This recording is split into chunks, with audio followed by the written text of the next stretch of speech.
YouTube stuff since the last time I live streamed.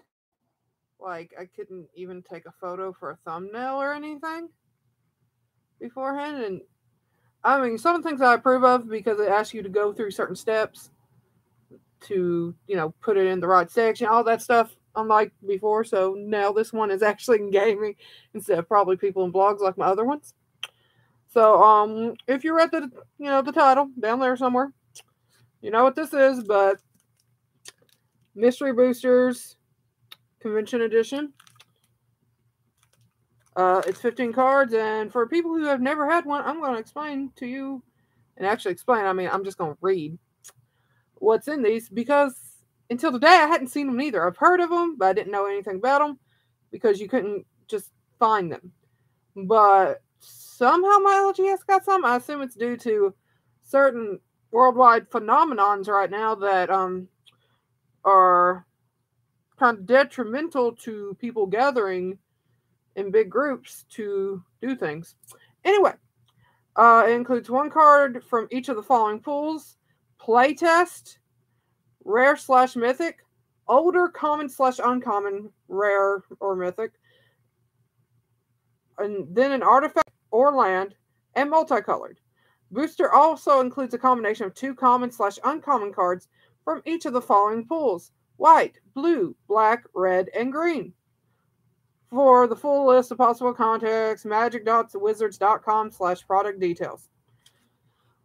I'm not checking that out. I don't care. We'll find out what's in these. Do it by opening it. Which someone told me, pretty much, I bought a lot of stuff at the LGS. And that pretty much if I pulled a vault, I think, from this, it would have paid for itself. Like everything, not just the boosters. So, anyway. I heard Silver Coin is worth a lot now. That's all I got to say. And I have one. And yes, I'm going to read every card. We got Soul Parry. From cost planes and 1. Prevent all damage 1 or 2 target creatures were dealt this turn, which, could be a fog, essentially, depending on how many creatures your opponent has. Then we got Candlelight Vigil. Cost planes and 3. Enchant creature. Enchanted creature gets +3/+2 and has vigilance. Slap that on a flyer, and you got a good time. Maybe not for the people you're playing with, but you got a good time. But I really do wonder how they create these boosters. Because, they have the different symbols. Are they reprinting old cards and shoving them into this? Or is it somehow cards that didn't sell? Because I don't believe that second part. Anyway, next card is Witchcoin Crab. It costs Island and 3, and it's a 2/5.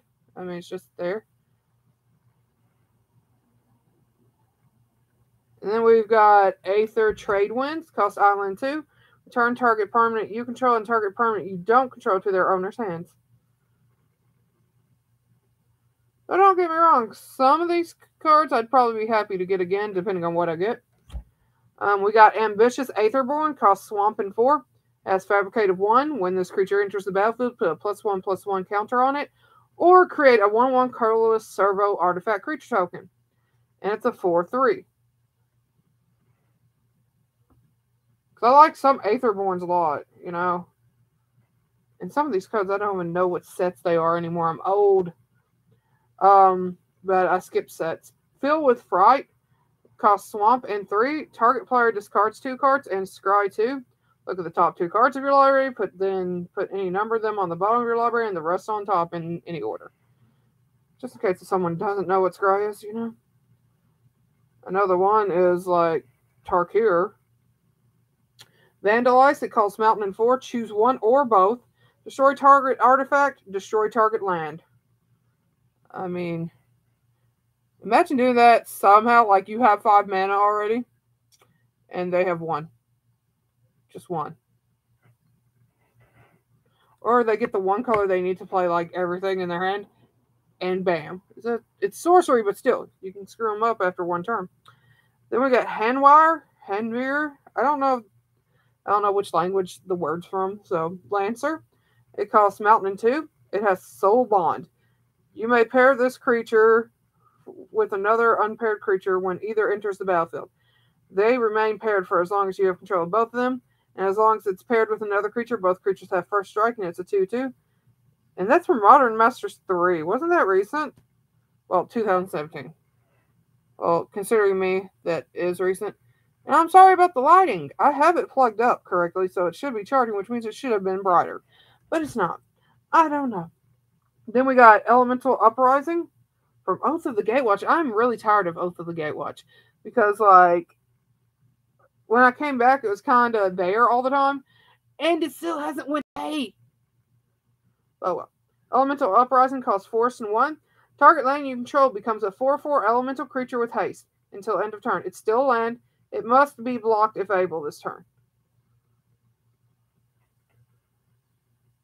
I like the art of the next one. Ferocious Zang? Look, I can barely English, and sometimes I can't even do that. It costs 2 force and 2, and it's a 4/4. Like, that's it. That's all I got for you. The next card is a rare. It's Goblin Trenches, costs Plains, Mountain, and 1. And it is not from Oath of the Gatewatch, though it might have been originally. This one's Eternal Masters, I think.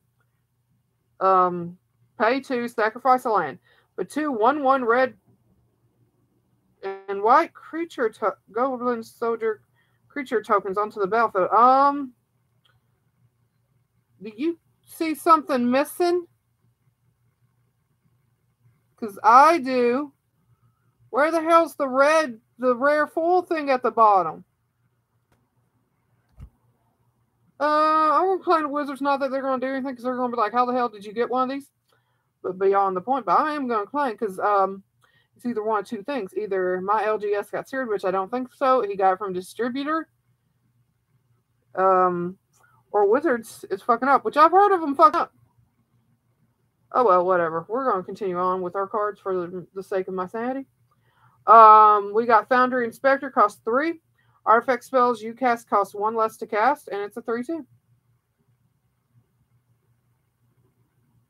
And next card is, it's that one card from an old set, and I'm like, how old are we talking about? Because none of those struck me as old, but then again, I remember playing back in 01, give or take, with Odyssey and stuff, so, but that was 20 years ago. Forget.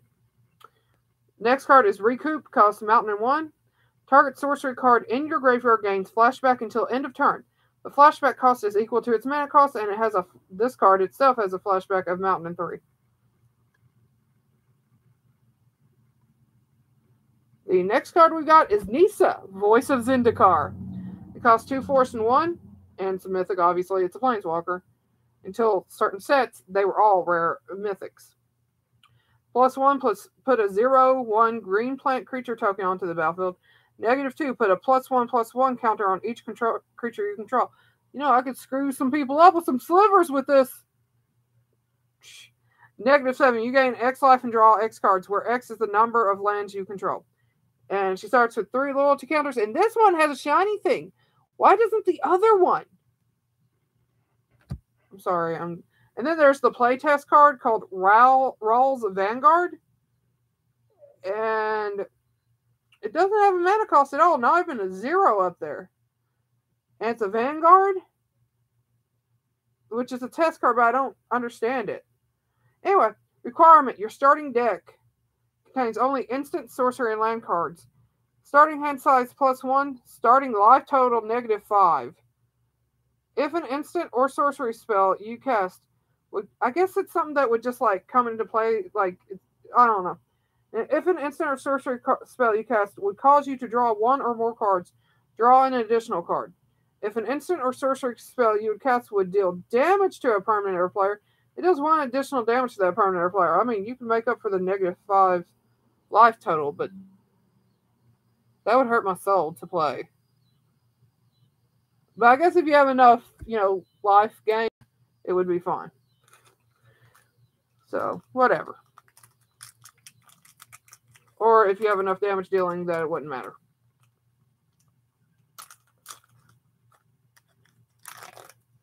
Hey, look, I'm in Cat already. Yeah, boy. We've got Winged Shepherd, costs planes and 5. It has flying, vigilance, cycling of the planes. Pay planes, discard this card, draw a card. And it's a 3/3. You best believe if this pack, the rare, doesn't have one of those shiny things, I'm like, what, Wizards? What you doing? But we'll see. I assume it was just a misprint. There's Lightwalker with planes and 1. Lightwalker has flying as long as it has a +1/+1 counter on it. And it's a 2/1. That's not bad.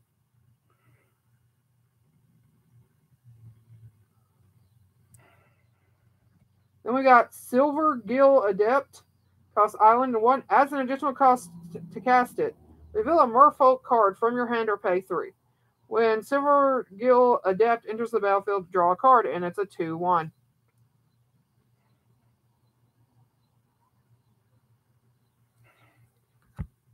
We got Tandem Lookout, costs island and 2. Soul Bond. As long as Tandem Lookout is paired with another creature, each of those creatures has, whenever this creature deals damage to an opponent, draw a card. And it's a 2/1. Now I wonder if these packs have any chance of fools in them. Untamed Hunger costs Swamp and 2. And it's Oath of the Gatewatch again. Is that considered Ode? Is that considered Ode now and I just don't realize it? Enchant creature. Enchanted creature gets +2/+1 and has menace. It can't be blocked except by 2 or more creatures. You're hungry. Nom nom nom nom. Nom nom nom nom nom. God help me. I can't stop myself. We got Scarab Feast, cost a swamp. Exile up to 3 target cards from a single graveyard, cycling of swamp.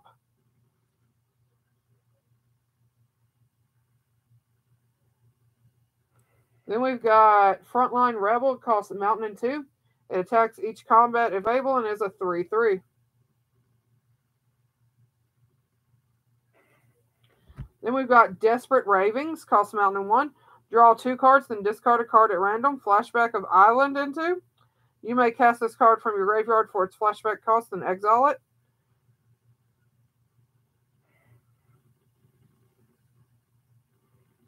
Then we've got Hooting Mandrills, costs Force and 5.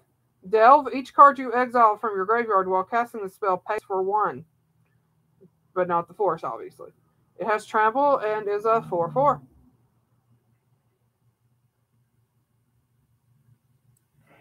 And then we've got Arachnus Web. It costs Force and 2. Enchant creature. Enchanted creature can't attack or block, and its activated abilities can't be activated. At the beginning of each of the end step, if enchanted creature's power is 4 or greater, destroy Arachnus Web.